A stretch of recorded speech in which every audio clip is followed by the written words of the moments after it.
Hola, ¿cómo están? Eh, Hoy vamos a ver un teórico corto, relativamente corto, sobre desarrollo animal, desarrollo embrionario y posembrionario.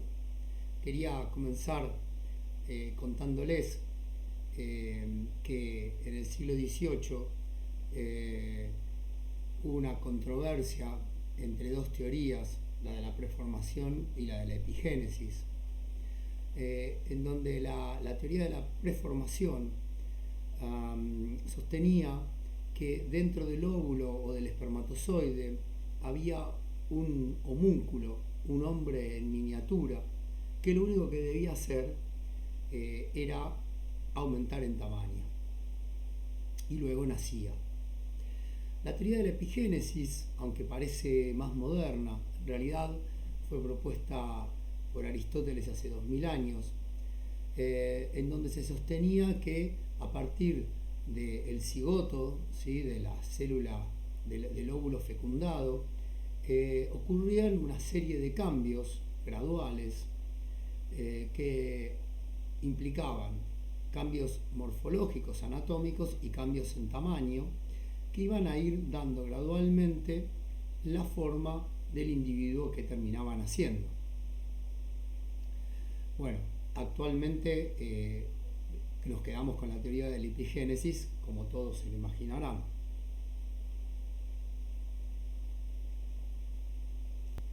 Las etapas del desarrollo son la fecundación, en donde un espermatozoide fecunda o un óvulo; la morulación, que implica la división de ese óvulo sin aumento de tamaño; la blastulación, la gastrulación, la neurulación, la histogénesis, en donde se comienzan a desarrollar los tejidos; la organogénesis, donde se desarrollan órganos; el desarrollo y el crecimiento postnatal.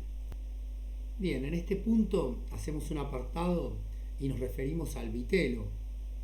El vitelo, que es la yema del huevo, para que todos lo entendamos, es un conjunto heterogéneo de sustancias de reserva de diferente origen y composición química.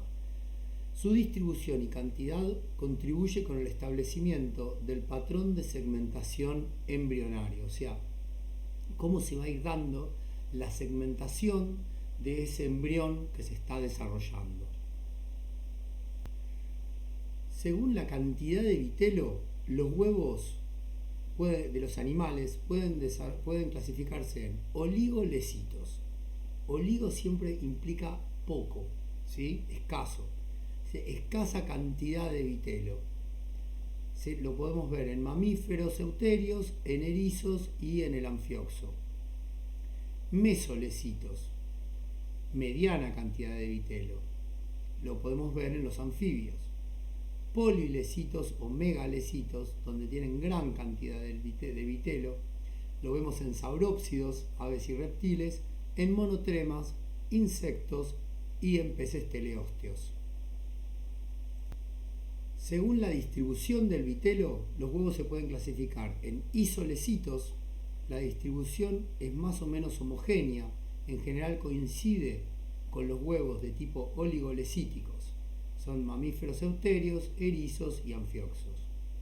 Telolecito, distribución más marcada en el hemisferio vegetativo del huevo. Y centrolecitos, distribución del vitelo en la zona central. Lo podemos observar en insectos. Bien, entonces, luego de que el óvulo es fecundado y ya hablamos de un huevo o cigoto, se da la etapa de segmentación. En esta etapa, el cigoto sufre numerosas divisiones mitóticas, o sea, divisiones en donde la carga de ADN no se ve disminuida, son simples divisiones, transformándose de un embrión unicelular en un embrión multicelular. El tamaño total del embrión, por lo general, se mantiene sin variación, como yo les había dicho antes, y sus células reciben el nombre de blastómeros. Entonces, de un huevo se va a transformar en mórula. La disposición de los planos de segmentación permite establecer modelos de desarrollo. Entonces tenemos planes o modelo radial, bilateral, rotacional y espiral. Según la porción del embrión que resulta afectada por la segmentación, se la considera holoblástica o completa. Se da en huevos con mediana o escasa cantidad de vitelo. Meroblástica o incompleta se da en huevos con abundante cantidad de vitelo. Durante la segmentación el embrión atraviesa dos estadios característicos. La morulación. El embrión es una esfera maciza de blastómeros, recuerden que son esas células en las que se van dividiendo. Estos hacen prominencia hacia la superficie y le confieren un aspecto de mora o frambuesa. De ahí viene el nombre de mórula, por aspecto de mora. La blastulación. Los blastómeros de la mórula se reordenan y adoptan una posición periférica en torno a una cavidad en el interior llamada blastocel. Entonces, esa pelota maciza que era la mórula, ¿qué le va a suceder?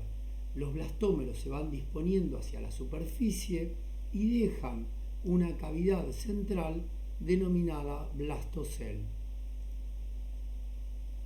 La siguiente etapa es la gastrulación.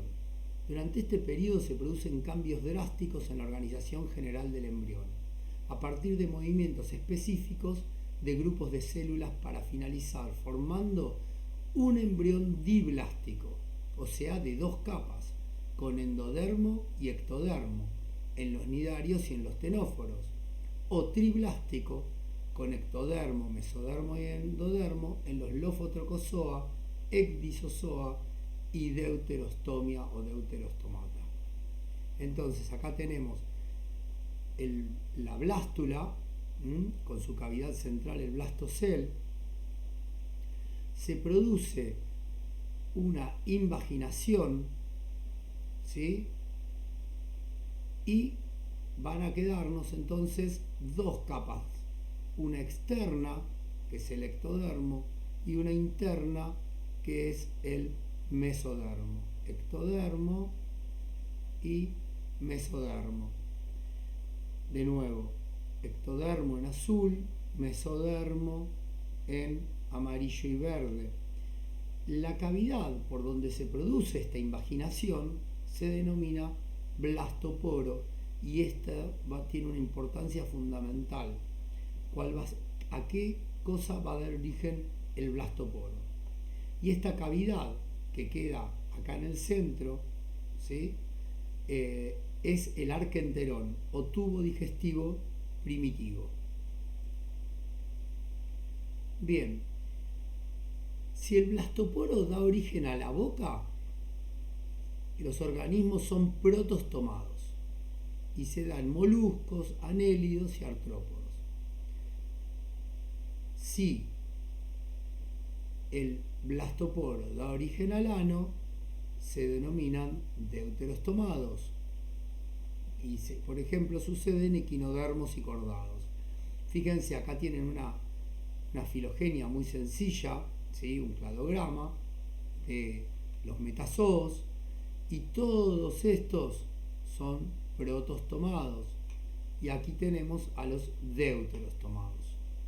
Entonces recuerden, porque estas son preguntas de examen, son preguntas de promoción. Los protostomados, el blastoporo da origen a la boca; en los deuterostomados, el blastoporo da origen al ano. Bien, entonces ahora podemos clasificar a los organismos en diblásticos y triploblásticos. Los diblásticos eran los que tenían solo dos capas, ¿sí? Tenían un ectodermo y un endodermo y se denominan acelomados. Los triblásticos o triploblásticos tienen tres capas: endodermo, mesodermo y ectodermo, y pueden ser acelomados o eucelomados. Los acelomados pueden ser compactos o fluidos. En los libros pueden encontrar también el uso de pseudocelomados, que equivale a acelomados fluidos de la nueva clasificación. Y los pseudocelomados pueden ser esquizocelomados o enterocelomados. Bien, en esta diapositiva vemos una gástrula, ¿sí? Esta es la gástrula, en los tres casos son tres gástrulas, y yo les voy a mostrar el plano por el que están cortadas acá abajo, en las columnas, ¿sí? Acá está cortada por un plano longitudinal. Tengan en cuenta entonces que acá abajo, por donde dice longitudinal, está el blastoporo, ¿sí? Ahí está el blastoporo, es el lugar por donde invaginamos la blástula y quedó con sus dos capas, ectodermo y endodermo, ¿sí? Esta otra, en esta columna, también son cortes longitudinales, pero en esta columna hay cortes transversales. Bien, entonces voy a intentar explicarlo. Bien, vamos a ver este corte longitudinal. ¿Qué vemos? Lo primero que vemos es el blastoporo y el arquenterón, o tubo digestivo primitivo. ¿Qué más vemos? Vemos en azul el ectodermo y en amarillo el endodermo, ¿sí? ¿Qué más vemos? Esto, que queda así en blanco, es lo que quedó de blastocel. Esto era una blástula que le imaginamos. Ok. Y esto que tenemos acá, en rojo, son acúmulos de células, ¿sí?, que van a ser el mesodermo primitivo, la tercera capa. Hasta ahora tenemos dos capas nada más. En azul el ectodermo, en amarillo el endodermo. Y entonces aquí comienzan a formarse acúmulos de células que van a dar el mesodermo. Bien, vamos a ver qué posibilidades hay para que suceda esto. Bien, primer flecha dice: el mesodermo rellena el blastocel. Y fíjense, hay un crecimiento de estas células rojas que completan totalmente el blastocel. Entonces nos queda un endodermo, un ectodermo y un tejido que rellena el blastocel. Acá seguimos teniendo el blastoporo y el tubo digestivo primitivo. Si lo vemos en el corte transversal, ya el blastoporo no lo vemos y vemos ectodermo, el relleno que ya vamos a ver cómo se llama, el endodermo y el tubo digestivo primitivo. Esto es un acelomado compacto. ¿Por qué acelomado? Porque no vemos celoma acá. Ahora vamos a ver otros casos. Segunda línea. El mesodermo, estas células comienzan a crecer y van a pegarse como un tapiz al ectodermo. Fíjense, acá las tenemos en rojo, pegaditas al ectodermo. Este es el corte longitudinal, pero si lo vemos en el corte transversal, vemos que las células completan el mesodermo ese pegadito al ecto, ¿sí? Y esto que quedó acá se denomina pseudoceloma. Este es el caso de los acelomados fluidos, que antes se llamaban pseudocelomados. Bien, tercer posibilidad. Estas células mesodérmicas, esas células que van a dar el mesodermo, comienzan a crecer, ¿sí? Comienzan a crecer, a diferenciarse con una cavidad central, que es el celoma. Se van a diferenciar y van a seguir creciendo hasta pegarse tanto al ectodermo como al endodermo, de cada lado, ¿sí? A cada lado.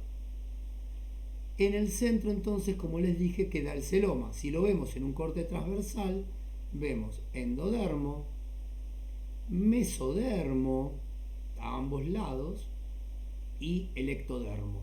Y en el centro el celoma. Estos grupos se llaman esquizocelomados. Bien, ¿y qué es lo más avanzado que puede suceder? Que en lugar de que haya un acúmulo de células acá que van a dar origen al mesodermo, se produzcan dos evaginaciones del endodermo. Fíjense, le salen como dos orejitas.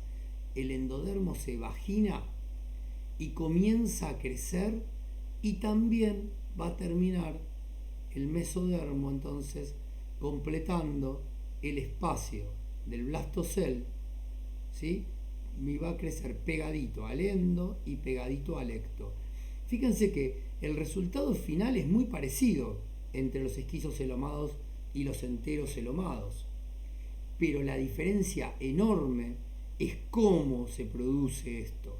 En este caso se produce a partir de un acúmulo de células en la región cercana al blastoporo, y en este otro caso se produce por evaginación de el endodermo. Bien, entonces tenemos a los diblásticos, que tenemos dos capas sin celoma, ¿sí? Acá no hay vuelta porque no hay celoma directamente. Entonces tenemos ectodermo, un tejido que se llama mesoglea rellenando el espacio del blastoporo, perdón, del blastocel, y el endodermo. Esto es un corte transversal, digamos, donde vamos cortando capa y capa y capa, ¿no? Y acá tenemos entonces el tubo digestivo primitivo. Esto lo podemos ver en nidarios. Bien, ahora, si ya tenemos tres capas, podemos ser acelomado compacto. ¿Se acuerdan? En donde había ectodermo, un mesodermo compacto rellenando todo el blastocel, un endodermo con su tubo digestivo primitivo, su espacio. Eso lo podemos ver en platelmintos y nemertinos. ¿Qué es más avanzado? Que ser acelomado fluido, en donde había un ectodermo, un mesodermo pegadito al ecto y un endodermo con su tubo digestivo primitivo, pero acá había un espacio que lo llamábamos pseudoceloma, ¿sí? Y finalmente lo más avanzado, que si bien había dos vías para poder adquirirlo, el resultado final era el mismo, que teníamos ectodermo, un mesodermo que se llama esplácnico pegadito al ectodermo, un mesodermo que se llama visceral pegadito al tubo digestivo primitivo, y en el centro hay un verdadero celoma. Esto es un pseudoceloma, ¿sí? Este es el caso de los acelomados fluidos, ¿ok? Acá hay un verdadero celoma, porque ¿cuál es la diferencia entre el verdadero celoma y el pseudoceloma?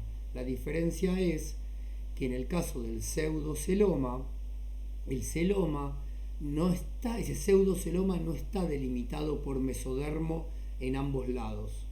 En cambio, en el verdadero celoma, el celoma está delimitado por mesodermo esplácnico y mesodermo visceral. Bien, seguimos con los ejemplos.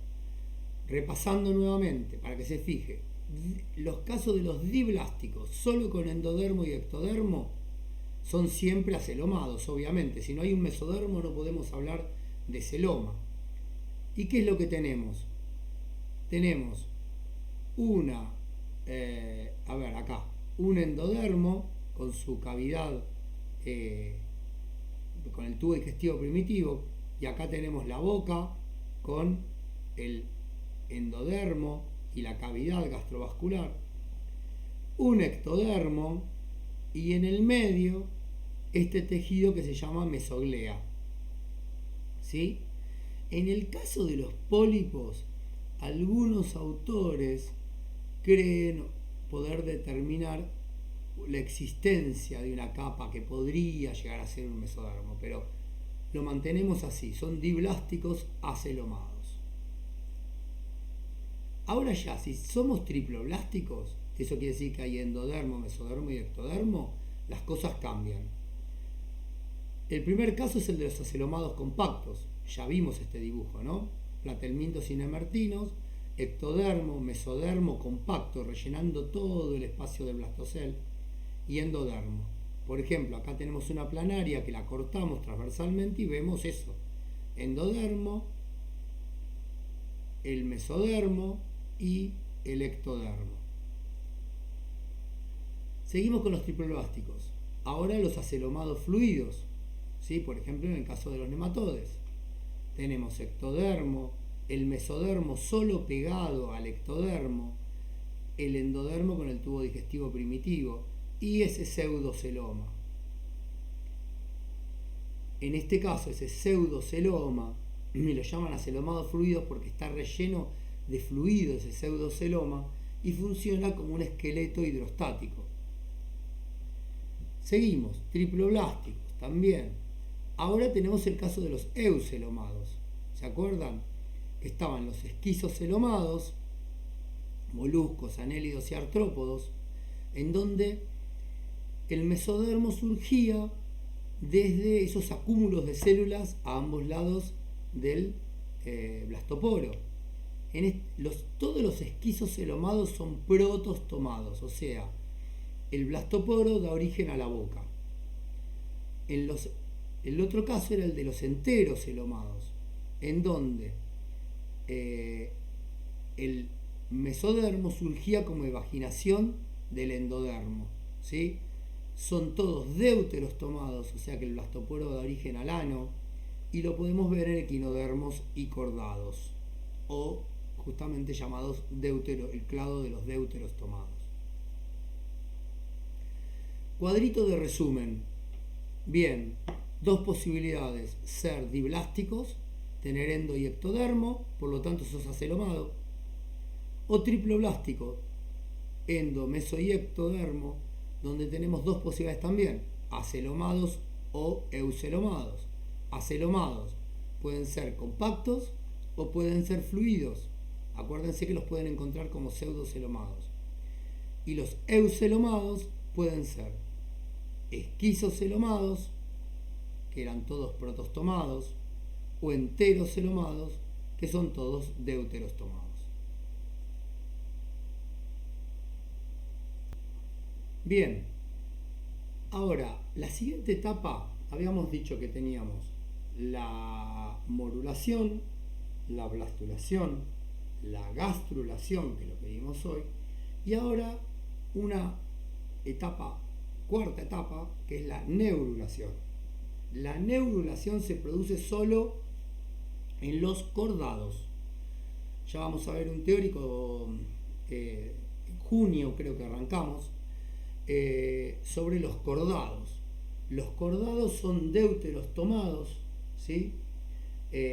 Y para que tengan una idea de qué animales hablamos de peces, anfibios, reptiles, aves y mamíferos, ¿sí? O de vertebrados en realidad.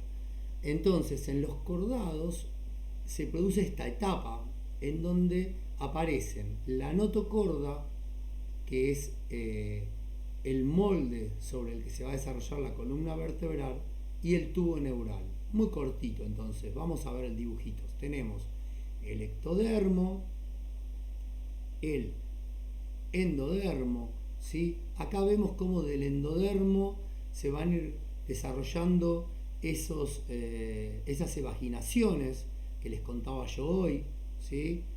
Que van a ir dando origen, van a ir creciendo y van a ir dando origen al mesodermo y al celoma, ¿sí? Un caso de enterocelomado, ¿ok? Y al mismo tiempo vemos que del ectodermo se va del ectodermo se va a desarrollar lo que se llama diferenciar la placa neural, que va a dar origen al tubo neural, y del endodermo se va a comenzar a desarrollar otra evaginación más lentamente que va a dar origen a la notocorda. ¿Sí? Guarden esto en su memoria para cuando veamos los teóricos de cordados. Bien, entonces, ahora vamos a ver cuáles son los derivados de las hojas embrionarias. Del endodermo. El principal inductor de varios órganos es el principal inductor de varios órganos mesodérmicos. La notocorda, el corazón, los vasos sanguíneos y la hoja mesodérmica en general. ¿Sí? Esto estamos viéndolo para los enterocelomados. ¿Sí? Origina el epitelio del intestino primitivo y sus derivados, como el revestimiento del tubo digestivo y del sistema respiratorio. El mesodermo. El mesodermo, ¿sí?, va a originar, por ejemplo, a los riñones y las gónadas. Va a originar también todo lo que tiene que ver con la musculatura. Va a originar también parte del sistema circulatorio. Va a originar las cavidades corporales. ¿Sí? Va a dar origen a, fundamentalmente tienen que acordarse, riñón, gónadas y la parte de musculatura. El ectodermo va a dar origen a la piel, ¿sí?, fundamental, y al tubo neural, con lo que implica, ¿no? El tubo neural va a dar origen al cerebro, ¿sí? La piel va a dar origen al pelo, a las uñas, son todos derivados epiteliales, a distintas glándulas sebáceas, el epitelio olfatorio, el epitelio bucal, el cristalino de la córnea. Bien, vamos ahora a lo que es desarrollo postembrionario, o sea, una vez nacido el individuo y terminado el desarrollo embrionario, comienza el desarrollo postembrionario. Tenemos dos tipos de desarrollo postembrionario: el directo, en donde el individuo nace con la forma, la morfología del adulto y solo necesita crecer en tamaño. Acá vamos varios ejemplos, ¿no? Nacen con la morfología del adulto y solo deben crecer en tamaño. Eso es desarrollo directo. En cambio, en el desarrollo indirecto implica lo que se conoce como una metamorfosis. Entonces, en el desarrollo indirecto, el ejemplo que ustedes más conocen quizás de la escuela secundaria es el de los anfibios anuros, sapos y ranas, en donde el huevo fecundado va a comenzar a dividirse, ¿sí?, y va a nacer un renacuajo con branquias externas y cola. Ese renacuajo va a perder las branquias externas y van a pasar a ser internas. Le van a aparecer patas posteriores, luego le van a aparecer patas anteriores, luego se le va a ir reduciendo la cola, va a comenzar a respirar por pulmones y se va a transformar en un adulto. Ya lo vamos a ver esto con mucho más detenimiento. Por ejemplo, acá en los peces van a nacer unos alevinos, en donde van a comenzar a sufrir una determinada cantidad de cambios hasta transformarse en adultos. Otro caso es el de los anfibios urodelos, ¿sí?, las salamandras, en donde hay una serie de larvas con branquias externas. Estos siempre tienen branquias externas, son los famosos axolotes que deben haber visto quizás en algún acuario. Y luego puede haber algunos casos de algunos grupos que tengan desarrollo directo o indirecto. Por ejemplo, los gastrópodos, en los caracoles marinos primitivos, pasan por una larva trocófera, una larva belíger, un juvenil y un adulto. En la mayoría de los gastrópodos marinos pasan directamente de huevo a larva belíger, juvenil y adulto. Y en los gastrópodos marinos derivados, o sea, los más avanzados y todos los continentales, va a haber un huevo, luego van a ser un juvenil y un adulto, o sea que acá no hay metamorfosis, por tanto el desarrollo es directo en el último caso. Y en los insectos hay un montón de tipos de metamorfosis, pero vamos a simplificarlo lo más posible. En el trabajo práctico lo van a ver con un poquito más de profundidad. Hay una metamorfosis simple en la cual el desarrollo de las alas es externo, se llaman exopterigotas, y el insecto alcanza directamente el estado adulto al ocurrir la última muda, cuando las alas se desarrollan totalmente y el insecto es maduro o perfecto sexualmente. Este tipo de metamorfosis se subdivide usualmente en paulometabolia, la metamorfosis gradual, en donde las formas jóvenes o larvas exopterigotas, se llaman ninfas, se asemejan algo a los adultos y casi siempre tienen los mismos hábitos que los adultos. Sufren, sin embargo, un cambio gradual y en el tercer instar o el tercer estadio aparecen los esbozos alares y los apéndices genitales. El otro caso es el de la hemimetabolia o metamorfosis incompleta. En este tipo de metamorfosis los cambios entre la fase joven o náyade y la fase adulta son más marcados. Uno de los cambios más notables es que las náyades son acuáticas, mientras que los adultos son aéreos. La última muda la efectúan fuera del agua. Además de los cambios de hábitat, hay cambios notables en la forma de sus piezas bucales, especialmente en el labio. Ocurre este tipo de metamorfosis en los insectos de los órdenes odonatos, efemerópteros y plecópteros.